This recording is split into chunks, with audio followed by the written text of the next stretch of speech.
Hey guys, and welcome to the Alabama Saltwater Fishing Report presented by Angelo DePaola, the Coastal Connection with eXp Realty. The first podcast to bring you the local inshore, offshore, and onshore fishing report, whether it's good, bad, or ugly. We have a great show lined out for you guys this week, but first, before we get started, I'd like to remind everyone to get registered for the Tripletail Championship. It's going to be a 6-month-long nationwide tournament promoting conservation. There's multiple categories with cash and prizes, and there will be a grand champion. So see if you have what it takes to be the best Tripletail champion around. You guys get registered at www.tripletailchampionship.com and also get your ticket before May 1st and you get that discounted entry fee. Again, you guys go to www.tripletailchampionship.com to find out more and get those tickets. But first, let's hear who's making the show possible this week. Let's hear from a few of our great sponsors. This week's Alabama Saltwater Fishing Report is brought to you by Sportsman's Marine. Sportsman's Marine has an extensive tackle selection of anything that local anglers need for saltwater and freshwater fishing, as well as boating accessories. They have the largest selection of the slick lure in Mobile and Baldwin County. They have Atco, Pelagic, and Saltwater Fanatics apparel along with other local brands. Go check out their Edgewater, Wellcraft, and Vexus lines of boats. They offer engine services with 5-star Yamaha and Mercury mechanics. And also brought to you by Hilton's Offshore Charts. The days of heading out and blindly looking for good fishing areas are pretty much over. Don't waste time and money on fuel searching for fish. You need the most recent, highest resolution images to not only know where to go, but where not to go. The knowledge provided by today's technology is critical when planning an offshore fishing trip. Make the choice that professional captains all over the Gulf make and choose Hilton's Real-Time Navigator. The easy-to-use interface and excellent customer service will have you on the fish every time you go. Check them out at hiltonsoffshore.com. Hey guys, and welcome to another special episode of the Great Days Outdoors Podcast Network. I'm Joe Baya here with my co-host Butch Theory. And, Butch, last time we talked about sunglasses, we really focused in on lenses. That was a really great show. If you didn't get a chance to listen to that, go back and listen to that show on choosing the best polarized sunglass lenses, because you're going to learn a lot about light transmission. You're going to learn a lot about colors. You're going to learn a lot about mirror finishes. But ultimately, it's going to help you just make an easy decision on what's the best for you. Well, more importantly, it's going to tell you how to catch more fish. Yeah, absolutely. I mean, it's going to help you in choosing a pair of sunglasses that's really going to help you catch more fish. There's no doubt about that. But see more, catch more, period. There's more that goes into sunglasses than just the lenses. There's a lot of questions out there, and today we are going to answer them all. Yep, Joe, I'm really looking forward to today's show, man. I mean, you and I have been fishing pretty much our whole lives. And, sunglasses are super duper vital. I mean, you have to have them before you go out on a day on the water, or I have to have them to walk outside to my truck nowadays, but very important. And I've never really got down in the weeds with them. So I've really been enjoying these Bajio interviews. I mean, really, usually it's just, okay, these are semi-comfortable and the lenses are okay. Yeah. But why? I mean, I really enjoy. Sweet. I look super fly. Yeah, so fly. Let me get this pair. Really, it was just because I look super fly. I really didn't even care about the lenses back then. I mean, so it's I really enjoyed these interviews and like why can we see more? And if you see more fish, you're going to catch more fish typically. Yeah, well, typically, unless it's you, and then you just see them. But yeah, not that great of a fisherman. But I digress. Joining us today from Bajio Sunglasses, we got Al, Renato, and Deni. Well, guys, take a minute before we jump into the show today. Tell us a little bit about your role. Al, we've had you on in the past, and I did a great job breaking down polarized lenses and lens colors. I love that show. We got a lot of great feedback on that show from folks. You took a really what seems like a complicated topic and made it really simple. But start off, Al, tell us about, your role at Bajio, how Bajio started, and then we'll want to hear from the rest of you guys as well. Yeah, for sure. I'm a founder and CEO of Bajio, and we have been in the market now for almost a year, which is hard to believe. Time has flown by. But we make sunglasses primarily for the fishing community. And so they're very intentionally built. So that our frames, our lens technology, all helps people see fish better and be comfortable all day long. Because when you're fishing, you're out in the sun, you're on a boat all day long for hours and hours. And if your eyes are hurting or your eyewear is not comfortable, it just makes the experience not nearly as much fun. We're also, besides making performance-based sunglasses, everything we do is sustainable. We're really proud of that. So our frames are 65% plant-based material. All of our packaging is recycled. Everything we do in the operation is, we strive to be carbon neutral, and we're carbon neutral from inception. And then we have a purpose. So we're very much engaged in helping the oceans get healthier. And our focus is on that strip that's really close to the land called the saltwater flats. And it's the nursery, the estuary for the ocean. Super important to the future health of the oceans.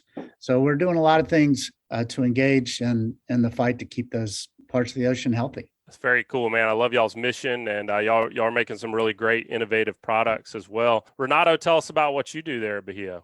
I'm vice president of optics for Bajio, and I work closely with Al and the rest of the product development team to make sure that we've got the best lens technology to achieve what we want, is to have the clearest lenses on the planet. It takes a lot of work to do the things that we do. And I spent my entire career basically in the optical field, working for world-class companies and helping with product development and design. And it wasn't really primarily with sunglass lenses. It was really on the prescription side. But having worked having moved to Florida almost a decade ago, got me into the sun side of the business and started working on sunglass lens technology then. And more recently, joining up with Al and the team, we talked about what we could do to really achieve better light filtration with lens technology, because we had the prescription part dialed in, and Al really wanted to make sure we had the best lenses on the market. And I think when we talk about it, you'll find that we did actually achieve that, and there's a lot of science behind it, and it's what gives us that competitive edge. I'm looking forward to talking about that. I'm definitely a tech nerd. I like to know, what I'm buying. I really like to know why I'm getting what I'm getting, why it's built the way it's built. Denny, round it out and tell us about your role there. Director of product, or hard goods of product, primarily frames at Bajio. And I've known Al for years now, and Renato as well. We've overlapped in our careers, but my background is industrial design, product design, with over 20 years of experience, from military to a lot of sporting goods, housewares, automotive, and about 20 years of eyewear and optical, from military goggles all the way to the top brands of sports frames and performance frames. So we're going to be able to talk really about every aspect of sunglasses. Sounds like we got today. it all covered. Yeah, frames, lenses. I mean, why they're built the way they're built, and what the value is when we actually get out on the water. That's the hard part a lot of times to translate, is we can talk big technical terms, but what we really want to know is, how's this going to help me catch more fish? I know when I've gone and bought sunglasses in the past, it usually consisted of whichever one fit and felt the best was the one I chose. And that's not all the thought that needs to be put into it. So the purpose of today's show is really to break down the different design differences, the different construction differences that an angler needs to compare. And let's start there. When somebody is trying to see better, let's start with low light. We're thinking early mornings, late afternoons. If somebody's trying to see better in low light conditions, what kind of construction or design differences do they need to first focus on? What kind of questions do they need to ask themselves? Here, I'm going to say the lens is the key element. So, Renato, I don't know if you want to speak to it first. So I'm going to talk a little bit about the science that's in the lens versus what I say is, Al really becomes the expert when it comes to percentage of light. And I'm going to talk about what we don't really see, the makeup of light. Light that comes through the atmosphere is made up of different parts.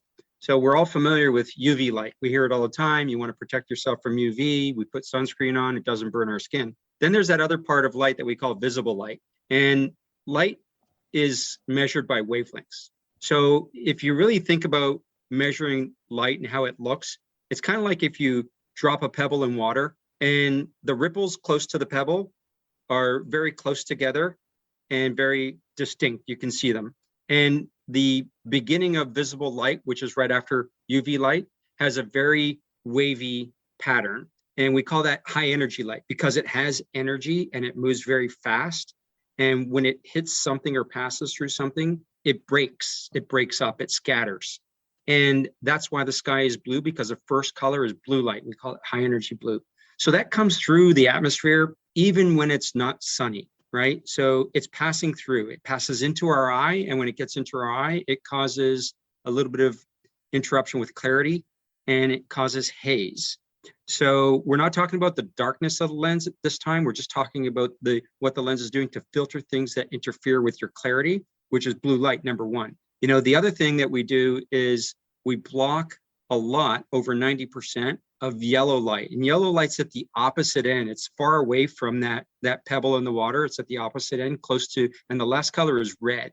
So it becomes blue, green, yellow, red. And right in between green and red is yellow. It's a very narrow band, but all it does is it interferes with green and red because it's right in the middle. It's like when you're painting, if you put yellow paint into green, you're going to end up with orange. You don't get clarity. You put it into red, you end up with another, indistinct color. So if we can remove what the eye doesn't really perceive, and the eye can only perceive RGB, red, green, blue, it doesn't perceive the other colors. And together, those are the receptors in our eye. It receives RGB, it's stimulated by RGB. And if we give the eye pure RGB, we make colors very vibrant. And then the second part of that is where I'd say, the other expert is becoming, starts, when you look at light or lens darkness, if you will, what you do is you start to measure the color of the lens and the environment that you're in and what you're trying to sort of expose in that environment. And that's where Al has a lot of experience and talks about how dark the lens should be and what color the lens should be. And together with filtering out components of visible light, together with the color of the lens and the darkness of the lens, we can make a lens for virtually any fishing condition and environment, which is one of the reasons we have that many options to choose from. One lens doesn't fit all. Very cool. So, Renato, if I'm understanding you correctly, this blue light and yellow light blocking goes into every lens that you guys build. And Al, when it comes to thinking about low light conditions, that's where you really need to, and heck, go back and listen to the podcast we did, but focus on the color, the base color of that lens, and also that mirror reflection. Take us back through just a, kind of a synopsis of what we learned in that show about how you guys use that mirror finish to reduce that light transmission and also how color plays into it. Yeah, for sure. If someone is interested in getting a low light lens, then they need to either ask the person, the retailer, or look on the website. And what they're looking for is VLT, visual light transmission. And the higher that number, the lighter that lens is going to be. So that means that if it's, if you're out on the water and clouds come over and it gets kind of dark, then you want a higher VLT because it lets more light in. If it's getting sunrise or sunset, then you want that higher VLT because it's going to let more light in. Or if you're an old dude like me and just eyes don't work like they used to and you just need more light, you see people get their cell phone at the menu on the restaurant and shine it on the menu because they need more light because their eyes are a little bit older. You may wear a high VLT lens all day long. I know now I wear our pink lens, which is about an 18% light transmission. I wear that all day long. So the one thing to look out for, as in addition to the VLT though, is look at the polarizing efficiency. Because there's some lenses out on the market that say that they block, 24, 28% of light and they're yellow. So when you look through it, it's yellow and it's really bright. It feels really bright. But those lenses aren't really polarized. So they don't meet the threshold of polarization efficiency. There's sort of a governing body that legislates all this, regulates all of this.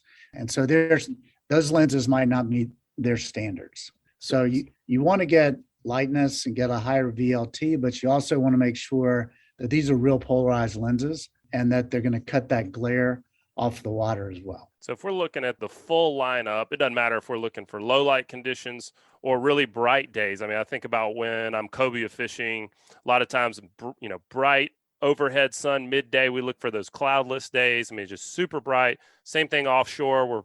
We're fishing a rip, fishing blue water. I mean, just a ton of sun. I'm going to want a darker lens there. So I'm going to look for something that has a lower VLT versus if I'm an inshore guy, I'm fishing on the flats and I'm sight fishing, doing those kind of things. I'm going to look for something that's a higher VLT. And we want to make sure if any lens we're comparing, we want to make sure that it's blocking blue light, blocking yellow light, and also meets the polarizing efficiency levels you're talking about? Because there are lenses out there that are saying they're polarized, but they really aren't. Is that what I'm hearing? Yep. Technically, they are not, they don't qualify as polarized. So what you have to be careful of as you push the VLT up, the other components of the lens will determine how high that polarizing efficiency is. So I can tell our factory, hey, we want a 24% light transmission. We want something really light. So if it's dark, people can see. And more than once, they've come back and said, you know what? We just can't get there and maintain the polarizing status, right? So we can make you a clear lens, but it's not going to be polarized. Something to look at. We make sure that all of our lenses meet that standard so that every lens is polarized at a high level in addition to the VLT measure. So we start at, it gets a little confusing, and so we try to simplify it for everybody, and we have it stair-stepped in 2 percentage points. So the blue lens is our darkest, that's at 10, and then green is 12, silver is 14, pink is 16. Purple lens that we just launched goes up to 20. So that's as high as we can get it and still meet the polarized standards. So if we're looking at a lens, like you mentioned, do you think there's a middle ground for most people? I would imagine most people are looking for one pair of sunglasses. But one of the things I've learned over the years is that anytime you start making compromises, a lot of times it can mean that glass, not just glass, it could be boat we're talking about. I can't tell you how many people say, man, I'm just really looking for a boat that drafts 6 inches of water and can handle 5-foot seas without getting me wet. I'm like, it doesn't exist. So the thing about sunglasses is, do you think it's better? And I want to ask you this, not as a person who sells sunglasses, but just ask you as a fisherman, would you rather have 2 pair of sunglasses on both ends of the spectrum? Or is it okay to have one that's in the middle that can kind of do both? I think, the answer to both is probably yes. I personally like to have 2 pairs. So if I'm on the flats, I like to have green, and that's a darker for the super bright conditions. But then I know when the clouds later in the day, I want to have my pink or my purple in the bag so that I can switch and still see really, really well. If somebody wants to just have 1 pair that they can wear all day, that's probably in the middle. So it's more of a 15, 16% light transmission. So for us, that would be the silver or the pink. Yeah, it makes a lot of sense. And the other thing too is that I have just found a lot of value in having a backup over the years. I can't tell you how many times you end up sitting on a pair of sunglasses or you drop a pair overboard. God forbid. It's just nice to have another pair, even if it's not the perfect lens. You're not left completely naked. That is not a good. No, I just about go home if I ever forget my sunglasses. Now, if I got a day, can't fish without them for sure. You really can't. It's your rod first and your sunglasses second. Close second. Yeah, that's up for debate. That's right. I might have to have my sunglasses first. All right, folks, I'll take a quick minute and check out a few of this week's great sponsors. Dixie Supply and Baker Metalworks. Dixie Supply and Baker Metalworks are proud to be your metal roofing headquarters for over 40 years. Save time and money by buying from the most reliable manufacturer on the Gulf Coast. Buy it today, pick it up today. With the addition of their new store in Cantonment, Florida, they now have 8 locations to serve you. Dixie Supply and Baker Metalworks, your metal roofing headquarters. And also brought to you by Fish Bites. Whether you are hitting the sand with set rigs using the traditional scent strips for pompano or fishing the flats or marshes for speckled trout, redfish, and flounder, Fish Bites has something for you. Family owned and operated in St. Augustine, Florida, they pride themselves on making reliably consistent fishing products for anglers of all ages around the world. Fish Bites baits and lures are made with pride in the Sunshine State of the USA. Check out the full line of scented saltwater and freshwater baits at fishbites.com.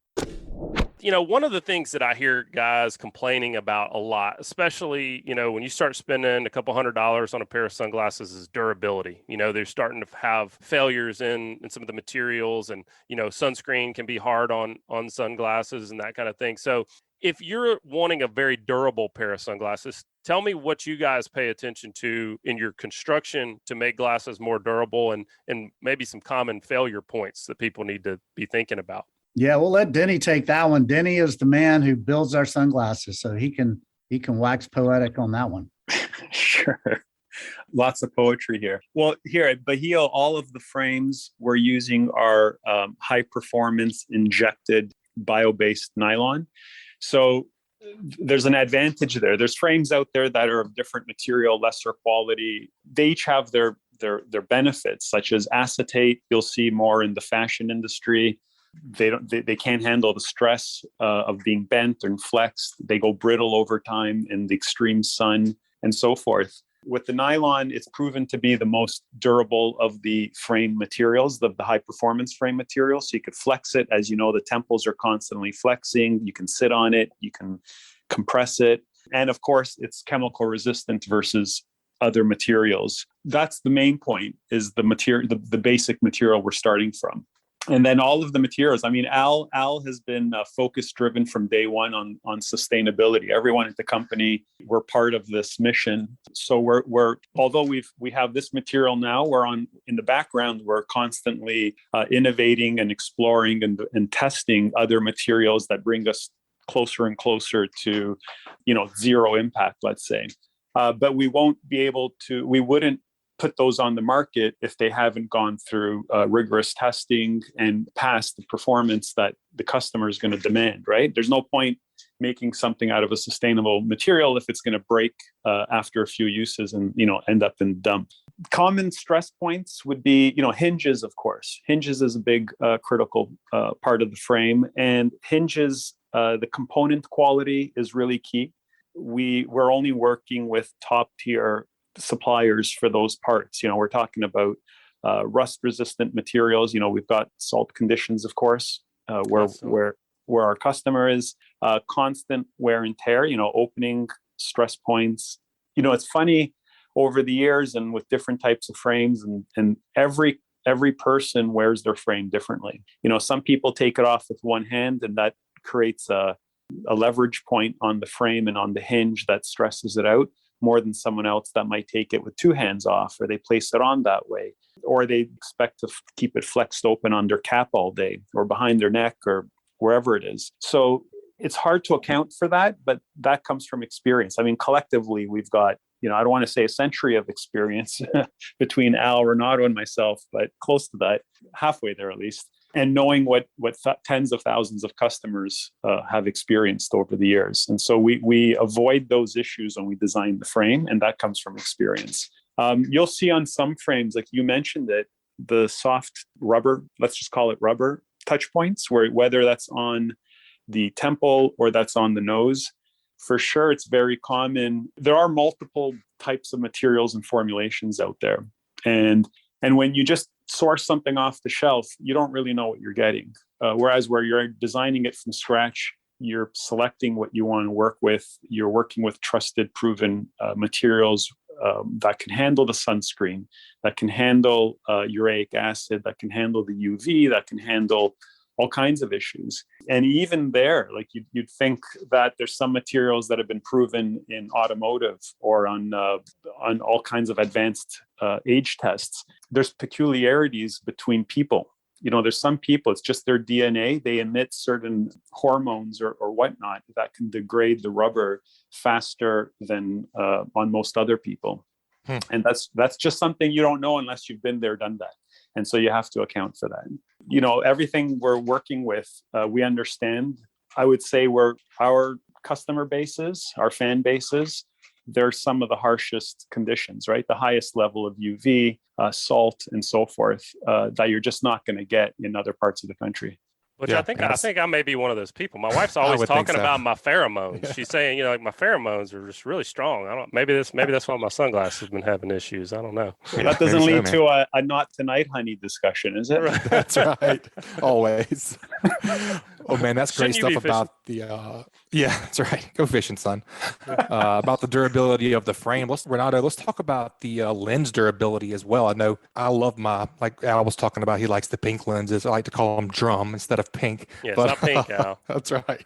But I love those lenses. So walk us through some of the construction about the lens durability.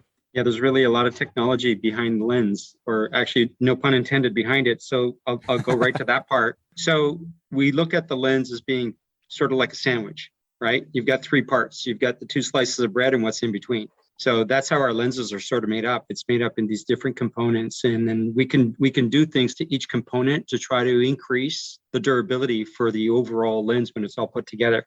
So let's take glass, for example. A lot of people don't make sunglasses with an actual glass lens. We know glass is pretty scratch resistant, like the windshield of our car. If we have plastic windshields, we probably know that they're going to scratch pretty easily. So you get this really intense durability or high durability with glass because it doesn't scratch. But then when you add a mirror to it, you can always scratch the mirror that's on the glass. Well, here's what's really neat. Our mirrors are actually put inside the lens, not on top of it. When it comes to a glass lens, it's virtually impossible to scratch the mirror on a glass lens. So the people that are really hardcore fishermen on salt water, because when salt dries on the lens, it's like having, a little bit of dust on the lens. It's a very fine dust. When you wipe it off, it's going to scratch. So what we don't want is to have the mirror scratch. We can't scratch it because it's inside the lens. It's not on top of it. So now you have one lens that's virtually impossible to scratch. So let's look at durability that way on a glass lens. And then plastic, we talk about plastic being able to be scratched as well. And how do we make plastic more scratch resistant? There's ways to do that with coatings, just to put like a lacquer coating on it. But then we do one other thing that we also do to glass, and it has two benefits. The feature is called oleophobic, and there's different levels of oleophobic. So we try to go to that highest level, which we call super oleophobic, which makes the lens slippery. It's kind of like when you wax your car, you get that really slippery feel. It's like Rain-X on your windshield. Everything beads off of it. And what happens is when you're dragging something across the lens, it slides and it slips across the lens, which again now increases durability or scratch resistancy because you're not dragging it across, you're sliding it off, if that makes sense.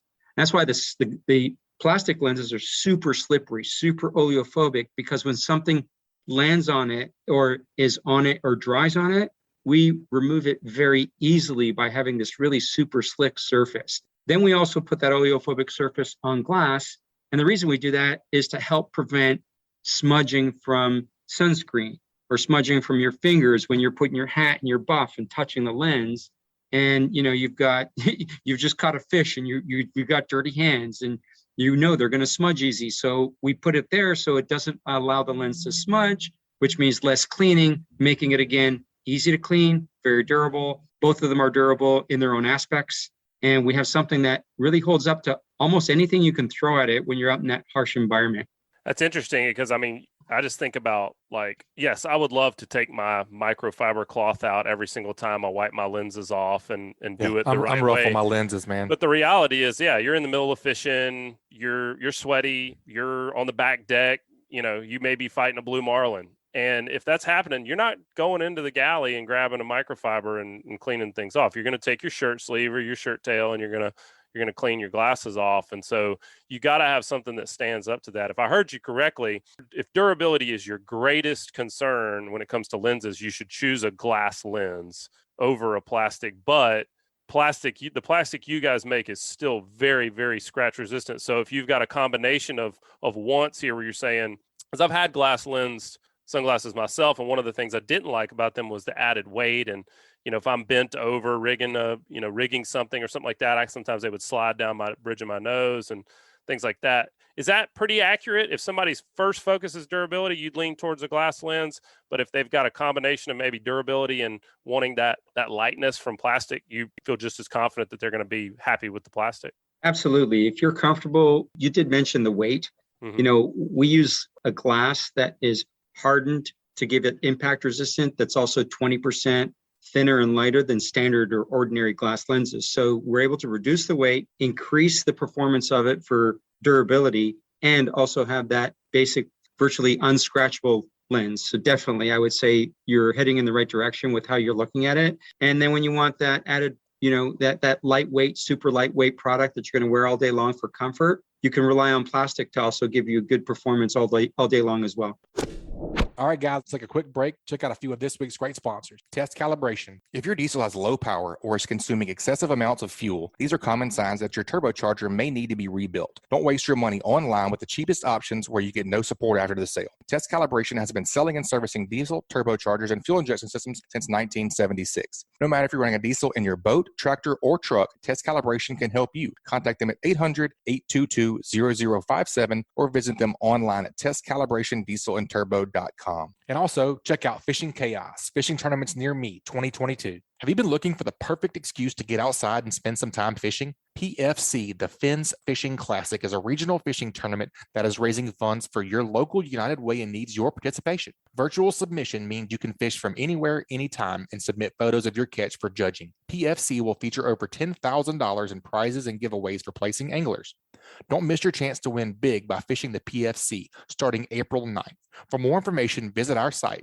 That's PHINSfishingclassic.com or download the Fishing Chaos app.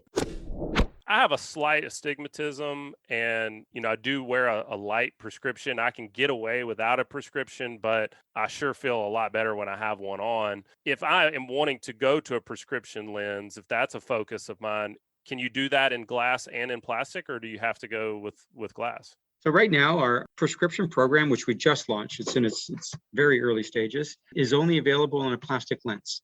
And that's just because what we're doing, we're working on glass lens technology for the actual blinks that are needed for prescription. So that takes a little bit. It's still in R&D right now, so it's in development. And the nice thing about prescription is that people that need a prescription sunglass, they wear prescription glasses today. And their prescription glasses are all made of plastic. Nobody's wearing glass prescription lenses. So the benefit for us is that they're already pretty careful with their glasses because they've spent hundreds of dollars and they've already been used to using the special cleaners and cloths, even though you don't always have them with you, but prescription wearers usually have them with them. True. So yeah, so that way we can say, okay, we've already crossed that bridge. Now let's give them a prescription that performs in the environment. What's the environment? Okay, you're moving fast, right? You're on a boat or you're watching something move fast in the distance. And if you're on a boat, you're moving up and down. You're not just moving across. So when you move up and down, you go to the top of the lens, to the bottom of the lens, you go to the far outside of the lens. And unlike your prescription glasses that you're wearing indoors, they wrap around your face a little bit more. It's got more curvature. When you take all these things up, down, side to side, and change the curve of the lens, if you just take a piece of plastic and you curve it and look through it, the optics change. It bends light. So what we've had to do is we've had to really design the lenses to each frame. So that way we know the curves of the frames. We can make sure the optics are designed to be optimized for the frame, edge to edge, top to bottom. So you can see things clearly when we know you're going to gaze 20 to 30 degrees off when you're trying to sight fish, right? You're not always turning your head, you're just moving your eyes. So we understand that fisherman, what they're doing. We know the angler is going to be in a fast-paced environment at times, moving around, moving their eyes around a lot. And we make sure the optics are matched to that point of the lens with that type of frame with the right curvature. And we still have that added durability on the plastic lens that we talked about with the oleophobic coatings, etc. So I think you'll find that the performance, we've had nothing but great, reviews from the people that are wearing them, but it's because we designed it that way. We wanted to make sure that it fit for the frame and it fit for the environment. And the good thing is, unlike a lot of people that offer prescription, we don't just offer it in brown and gray with a couple of mirrors. It's everything that we have. So if you can buy it in our non-prescription, you can buy it in prescription. So once we get the glass lenses out, I know it's going to be added value, but even with glass, it's still a small percentage of the market for people that want glass prescription because prescription lenses are thicker and then the glass becomes heavier. So people always tend to go towards lightweight and then they'll be more careful. So it's kind of like the 80-20 rule. We'll offer glass when we have it, but we know that 80% of the people will still opt for the plastic. Joe, it doesn't matter if you have prescriptions or not. I'm still going to see more Tripletail and Ling than you, so it doesn't really matter. You'll see them. Now you got to catch them, right? That's right. That's right. True. Well, talking about lenses, Renato, one of the most frustrating things in sight fishing, like we're talking about, and you may have answered this with you talking about the coatings, the different coatings. One of the most frustrating things is, seeing something or getting some sweat and some fog and maybe a weird glare. Like what can be done in the construction of these glasses to prevent or mitigate some of these issues as far as fog, glare, fogging up? And Deni, I want you to add to that on the for sure. I would assume it's going to be some frame construction. Yeah, because like well. you say, light getting in. Really, what do we need to be thinking about with fog and glare? So when we talk about fog, we asked Deni to use his expertise to help us mitigate it, right? Because that's what we need is we need a good frame designer to keep the air flowing.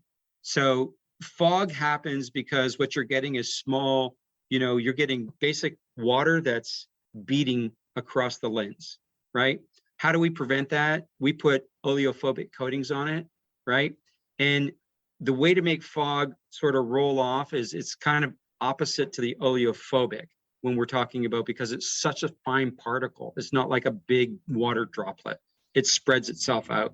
So fog is a really hard one to deal with. And the only way to make fog go away, you're either always wiping it off, like in the morning when you got it on your windshield and you keep using your windshield till you drive and let the air do its job and stop the fog from forming. So then we asked Deni to do to do what he needs to do to the frame to get venting within the lens so we can have the fog sort of roll off of the lens or not even form on the lens itself.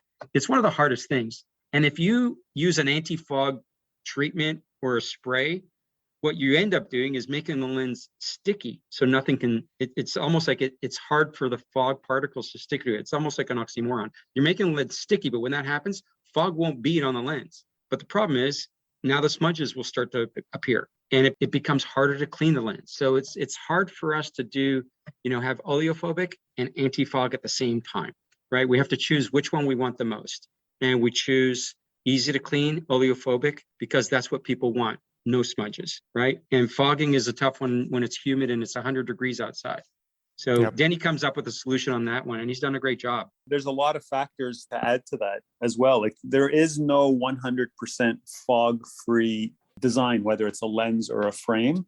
So what you need to do is, because there's many factors that account for that. Believe it or not, even in the Standards Association that deal with fogging on optical lenses, there's no agreement as to even how to define fog. The military, the US Army defines it differently than standards associations and testing associations. So how do you even test for it if there's no agreed upon standard, right? However, there's temperature variation. There's a big cause of it is the humidity, the warm air and temperature emitting from your face. As we all know through the whole COVID thing with people wearing masks and glasses, it's from warm air or warm breath. But in our conditions, it's really how close is the frame to your face, and can you evacuate that temperature variation or minimize that temperature variation? Can you evacuate any moisture buildup in between that space between the lens and your face? So like Renato alluded to,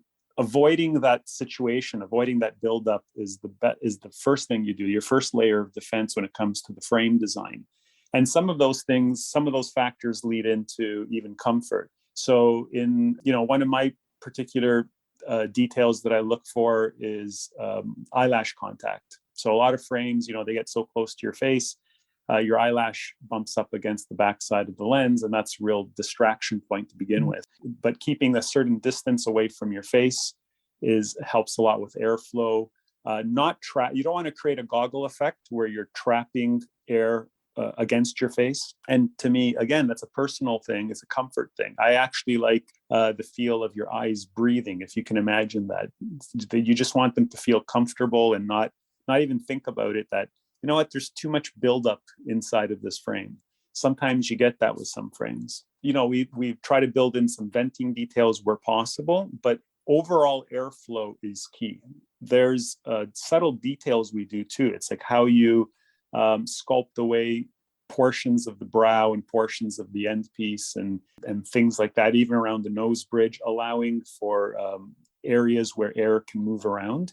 But at the same time, be conscious that you're not leaving so much space that you allow light leakage, light to come in and distract you, right? You don't want that. Sure, that's a great point. Yeah, I like the full coverage of those Bales Beats seem to be the perfect, like you're talking about, the eye breathing, the total wraparound where light doesn't get in, and They really do not fog up that bad. I've had some glasses where I can't even wear them because I'm a sweater. I got caterpillars for eyebrows and my face sweats. So it's a real problem for me whenever I'm sight fishing. But those Bales Beats, man, they really they're pretty awesome. Yeah. And so, Deni, on that note, like what Butch is talking about, I mean, again, the way we came to that frame was just by putting them on. Obviously, you guys are trying to do what you can in the design to make sure that these frames are going to allow venting and allow that air to flow through. Is there any substitute for that? I mean, can a person really pick a pair of sunglasses without putting them on? No way. I'm glad to hear you say it. I mean, Oh, so what do you mean by that? You mean like they can pick the frame just by looking through the case and say that's the one I want and it's going to be perfect? I mean, is this something that somebody can really online shop for, or are they going to need to go to a retail location where they can put these different frames on, try them out, and figure out? Because one part is comfort, like you said. Comfort's important, of course. Looks are important. Everybody may say they don't care, but they do. They do care how they look. But aside from that, I mean, you want a sunglass that's going to be functional when you're out on the water and is going to block light, like you're talking about, from coming in. And so I would imagine that's going to change based on the person's facial composition. I mean, is there any way for somebody to do this without putting their hands on a bunch of different pairs and putting them on? I know there's been a big push or trend towards the online, purchasing it online for certain, you see Warby and brands like that for optical. But you got to also look at the return rate of and that tells you everything. And the fact that there's bricks and mortar stores opened up after that business model is launched. It just proves that the customer needs to try it on. The person needs to try it on.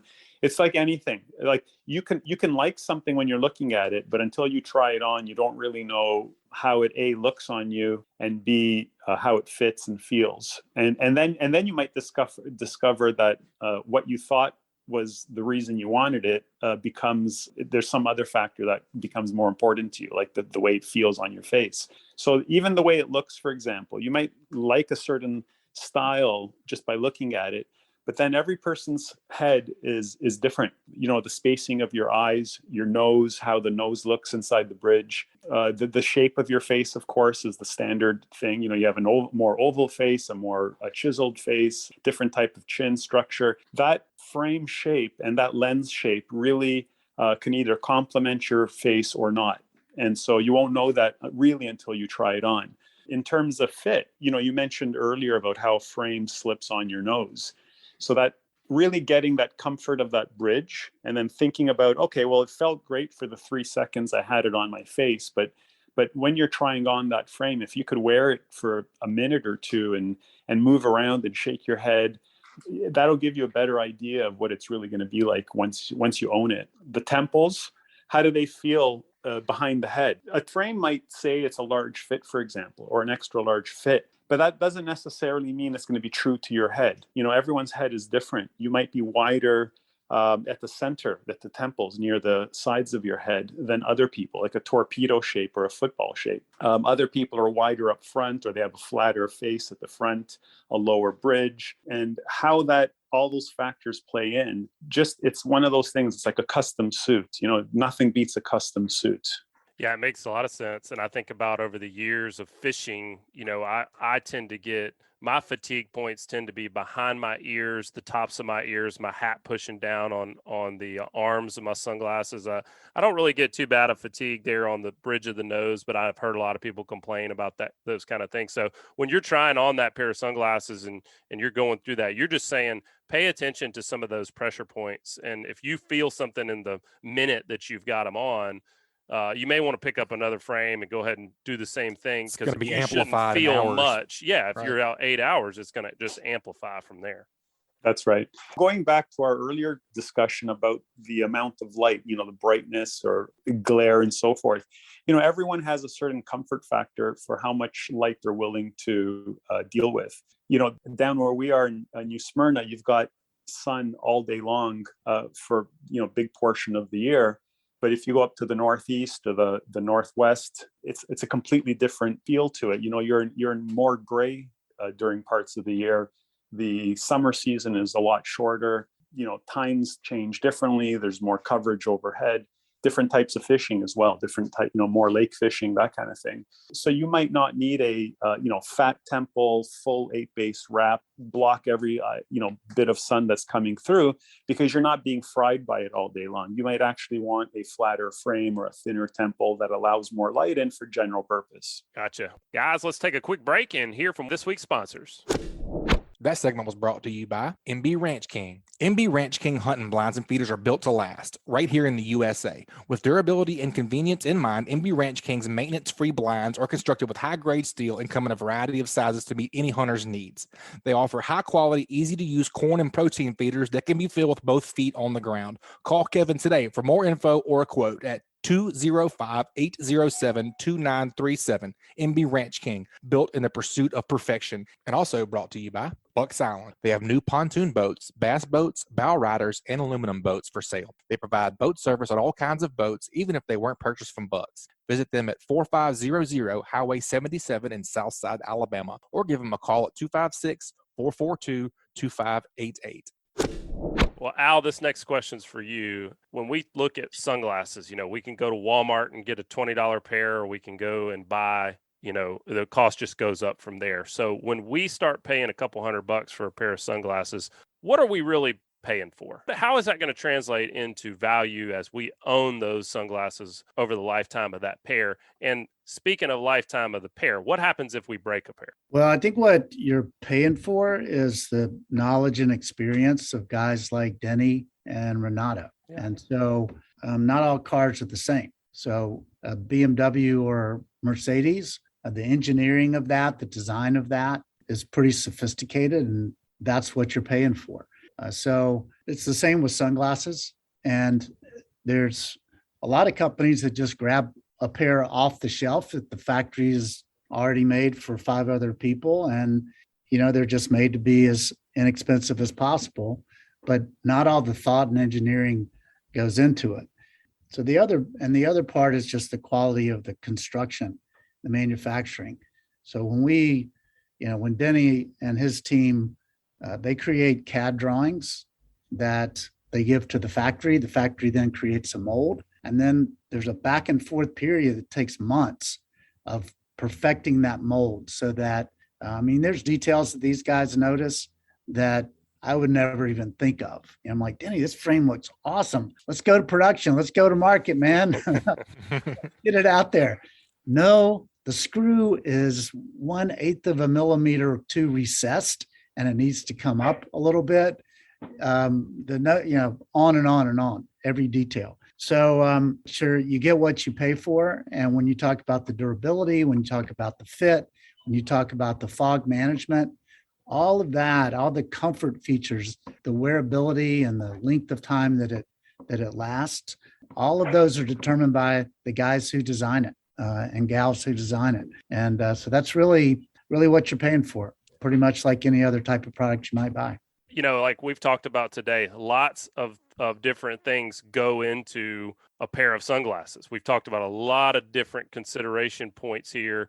There's just a ton going on. And what I love about what you guys have done is you are custom building with the angler in mind, and you're taking all this thought process out of it. You've already done that. You've said, hey, we're going to build this lens to this frame so that it functions correctly. We're going to build these frames so that they function correctly. And all a person really has to do, it sounds like, is pick out the lens color that they need and go try on a frame that's most comfortable for them. And they're going to be really happy with that pair of sunglasses. And I do want to ask you too, what about your warranty? Like, one of the frustrations I hear a lot of anglers talking about nowadays is, man, I broke my pair of sunglasses and I'm trying to get them fixed, and it's just a pain in the butt. So what happens if we break a pair of Bajios? Well, for us, it's all very personal. Bring in parts from different places in the world. We find the factories, no matter where they are, that make the best quality. And those are the ones we work with. But we bring in the parts here to New Smyrna Beach, Florida. And we have a lab. We cut the lenses. We put them into the frames. We do all the quality control right there. And so for us, the whole thing is very personal. These are our products. And I like to say, these are our gifts to the world. This is what we are producing and putting out there. So we have a lot of pride. And if something goes wrong, man, it's like crushes us. We cannot stand it. It's not like we're hawking something for some giant multi-billion-dollar company located in Europe. We're making it right here, and this is our stuff, and we really honestly care about it. And every person in our company is an owner, so that it's not just, that we care about it from a sort of an emotional standpoint. Everybody cares about it financially too, because the better this company does, the better they do. And I think that's important to feel that ownership. So absolutely. Our warranty is, I didn't want to have a warranty, honestly. I just wanted to say, look, if something goes wrong, we're going to take care of you. And, if you break it, we'll be pretty lenient about it. If you stepped on it and that wasn't really our fault, but if it's something that's a defect or that's something that, we caused because we weren't paying attention or whatever, and things go wrong with the consumer product always, then we'll take care of it for you. Our lawyers said that if you don't define your warranty, that it will be defined for you by the courts.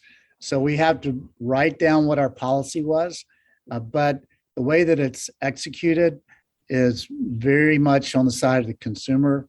We'll talk to you personally on the phone. Eric sits 50 feet from me downstairs, and he and I talk all the time. We look for things that may be going wrong out there that we're not aware of, trends. Then we dive in and fix it.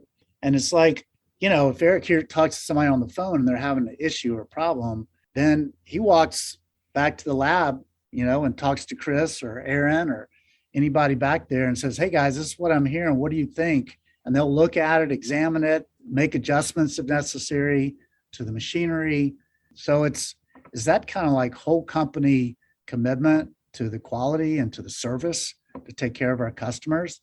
That's really our warranty. That's kind of how we're rolling. It's awesome. That's how it should be. And I guess most of the time it always points back to Deni. Like it's that eighth of a millimeter. Like hey. It's Deni's fault.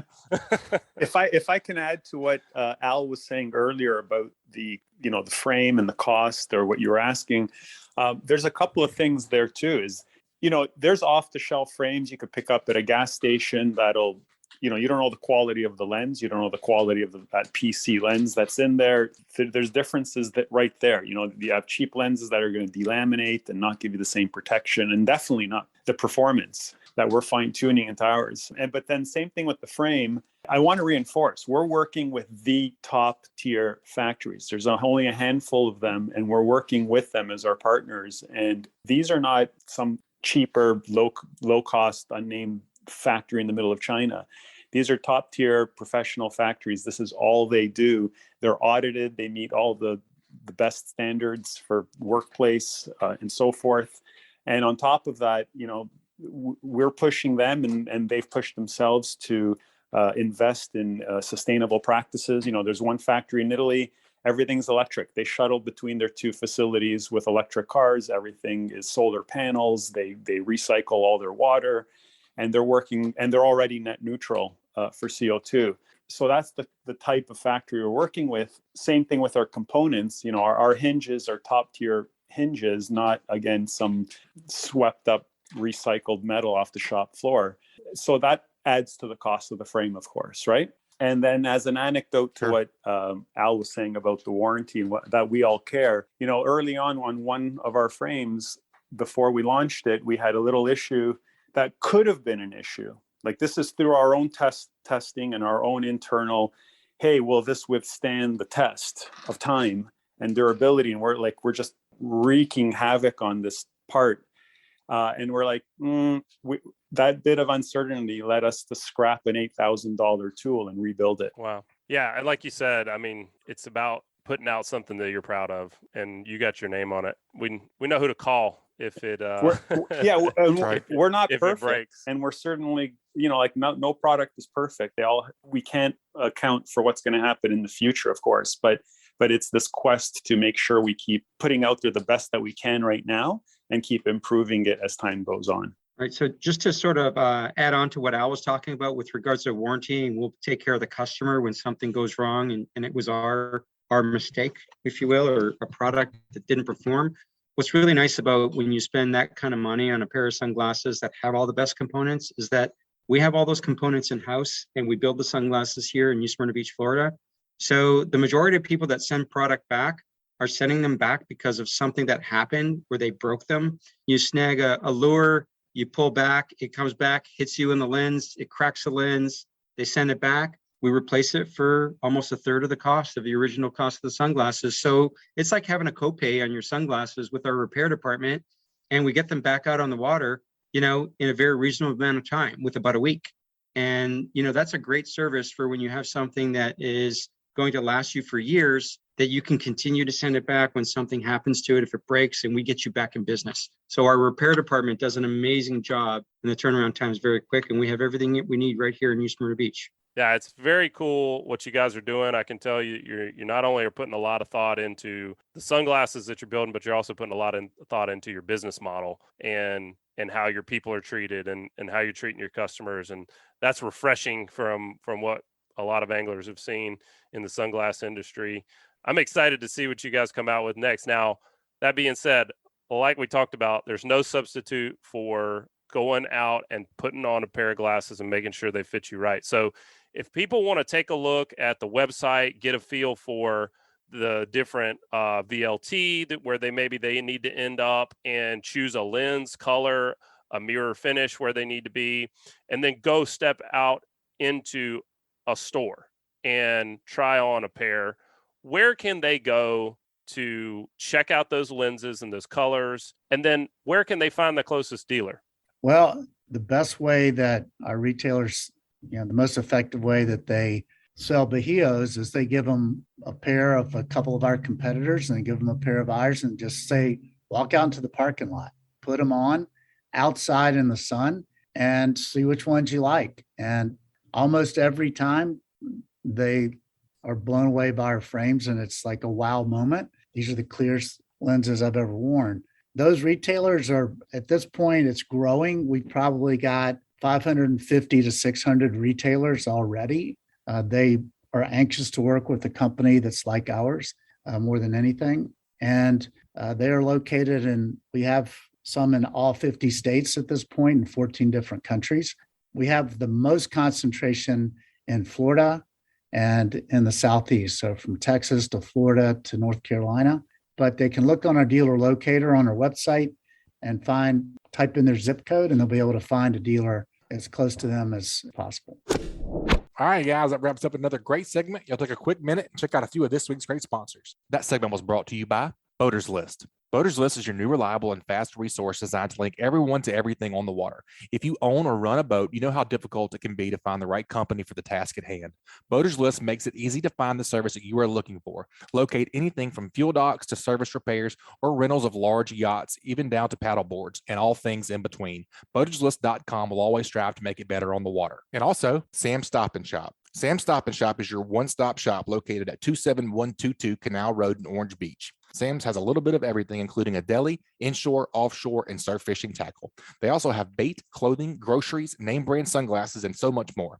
Sam's also has tackle experts and podcast contributors Chris Becce and Dusty Hayes on hand to answer any questions you may have about any type of local fishing and can also repair your rods and reels if necessary. Stop by and shop or call them at 251-981-4245 today.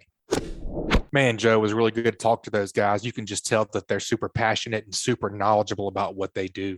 We got to do kind of a what did you learn, man, like we always do. What'd you pick up from that interview? I had all these questions planned out that I wanted to talk about, on different technical aspects of sunglasses. I really wanted to be able to hone in on different decisions about frames and different decisions about lenses and different decisions about materials. And we did all of that. And in doing all of that, what I learned is that these guys are starting out with a passion of an angler, wanting to give people better visibility while they're fishing. Then they're taking decades and decades and decades of technical knowledge of optics and materials that come from inside and outside the sunglass industry. And what they're doing is they're taking all the guesswork out of it for you, so that all you've really got to do is just grab the lens that you want. Go back and listen to that podcast we did with Al on the lens and pick the color that makes sense for you, or pick the colors that make sense for the way you fish.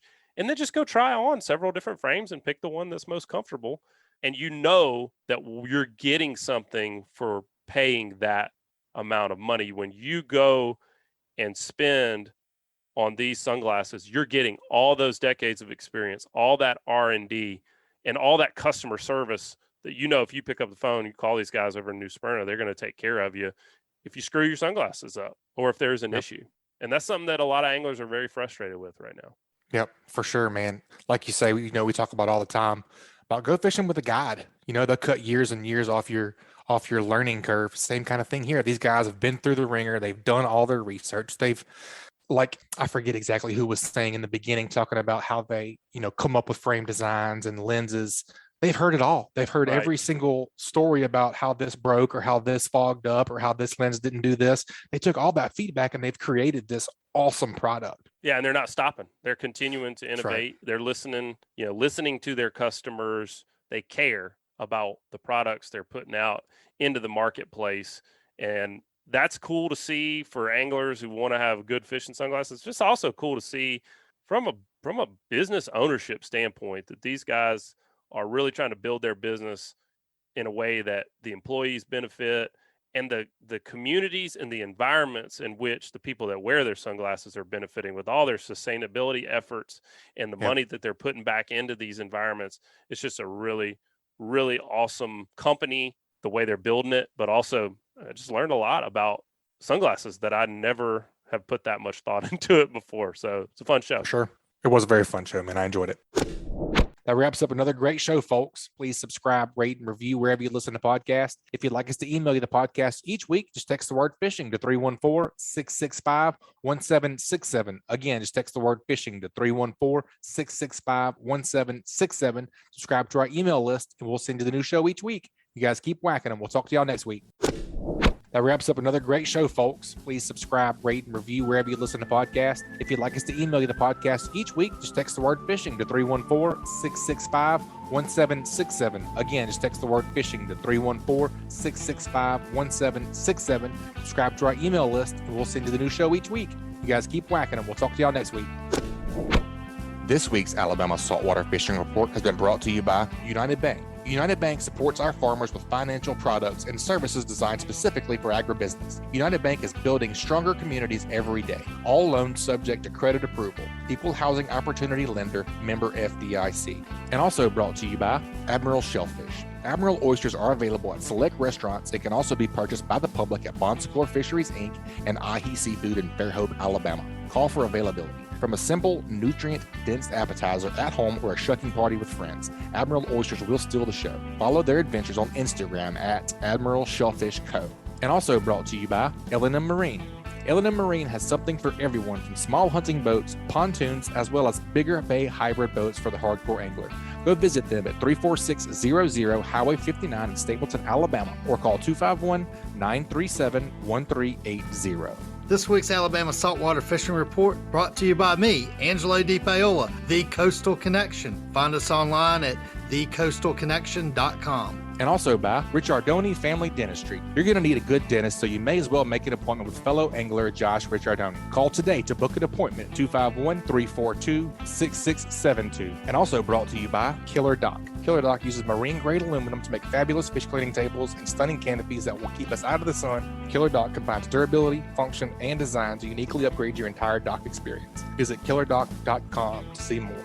And also by CCA Alabama. Catch a tagged redfish this summer and win a 2022 Nautic Star 215 bay boat with a Yamaha 150 horsepower motor and aluminum trailer package worth over $65,000 in the inaugural CCA Alabama Star Tournament. Sign up now at joincca.org/star tournament. And also brought to you by Foster Contracting, the fortified roofing professionals at Fortified Roofing Pros.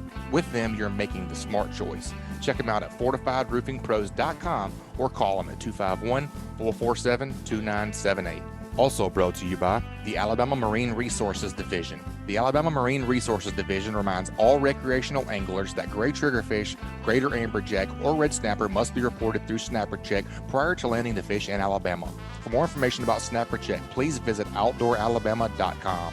And also by Photonus Defense. Photonus Defense PD Pro Ultralight Ultra Compact Night Vision Systems. Simply the best in class night vision systems ever built. Contact them at photonusdefense.com to learn more. Photonus Defense, Masters of Darkness.